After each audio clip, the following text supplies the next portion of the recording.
Now, you probably noticed I don't feel about that war the way we were told we were supposed to feel about that war, the way we were ordered and instructed by the United States government to feel about that war. You see, I tell you, my mind doesn't work that way. I got this real moron thing I do. It's called thinking. And I'm not a very good American because I like to form my own opinions. I don't just roll over when I'm told to. Sad to say, most Americans just roll over on command. Not me. I have certain rules I live by. My first rule, I don't believe anything the government tells me. Nothing. Zero. Nope.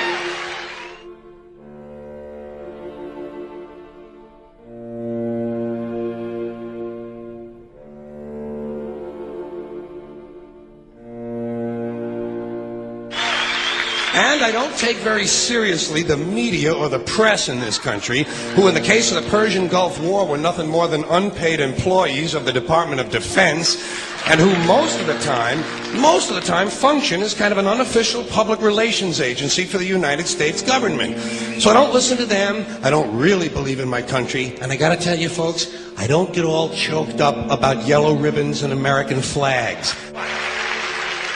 Now, to balance the scale, I'd like to talk about some things that bring us together. Things that point out our similarities instead of our differences. Because that's all you ever hear about in this country is our differences. That's all the media and the politicians are ever talking about, the things that separate us, things that make us different from one another.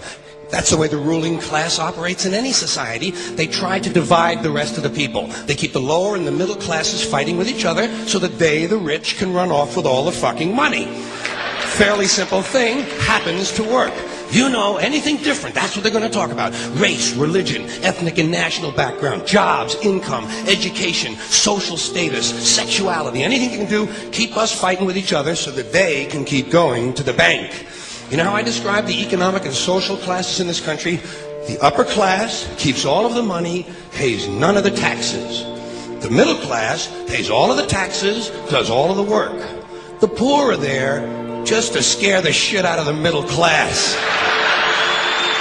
Keep them showing up at those jobs. Politicians know that word. They use it on you. Politicians have traditionally hidden behind three things: the flag, the Bible, and children. No child left behind. No child left behind. Oh, really? Well, it wasn't long ago you were talking about giving kids a head start. Head start, left behind. Someone's losing fucking ground here. But there's a reason. There's a reason. There's a reason for this. There's a reason education sucks, and it's the same reason that it will never, ever, ever be fixed. It's never going to get any better. Don't look for it. Be happy with what you got. Because the owners of this country don't want that. I'm talking about the real owners now. The big, the wealthy, the real owners, the big wealthy business interests that control things and make all the important decisions. Forget the politicians. They're irrelevant. The politicians are put there to give you the idea that you have freedom of choice. You don't. You have no choice. You have owners. They own you. They own everything. They own all the important land. They own and control the corporations. They've long since bought and paid for the Senate, the Congress, the state houses, the city halls. They got the judges in their back pockets, and they own all the big all the big media companies. So they control just about all of the news and information you get to hear. They got you by the balls. They spend billions of dollars every year lobbying to get what they want. Well, we know what they want. They want more for themselves and less for everybody else. But I'll tell you what they don't want. They don't want a population of citizens capable of critical thinking. They don't want well-informed, well-educated people capable of critical thinking. They're not interested in that. That doesn't help them. That's against their interest. That's right. You know something? They don't want people who are smart enough to sit around the kitchen table and figure out how badly they're getting fucked by a system that threw them overboard 30 fucking years ago. They don't want that. You know what they want? They want obedient workers. Obedient workers. People who are just smart enough to run the machines and do the paperwork, and just dumb enough to passively accept all these increasingly shittier jobs with the lower pay, the longer hours, the reduced benefits, the end of overtime, and the vanishing pension that disappears the minute you go to collect it. And now they're coming for your Social Security money. They want your fucking retirement money. They want it back. so they can give it to their criminal friends on Wall Street. And you know something? They'll get it. They'll get it all from you sooner or later, because they own this fucking place. It's a big club, and you ain't in it. You and I are not in the big club.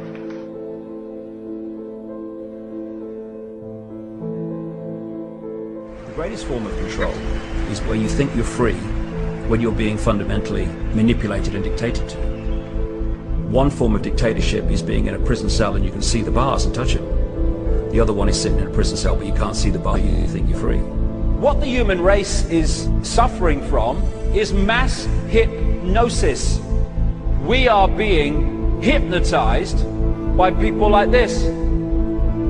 Newsreaders, politicians, teachers, lecturers. We are in a country and in a world that is being run by unbelievably sick people. The chasm between what we're told is going on and what is really going on is absolutely enormous. The greatest hypnotist on planet Earth is a oblong box in the corner of the room. It is constantly telling us what to believe is real. Historically, the control and manipulation of political opinion has been the Freemasons' main weapon in gaining control of countries and states. Once in control of the rulers and politicians of a country, laws and political structures could be changed in accordance with their agenda.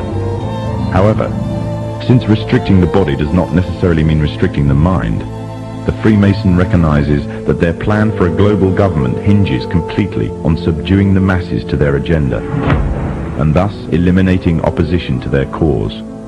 And the greatest threat to their plan, posing more danger than any army or law, is the threat of a free-thinking mind.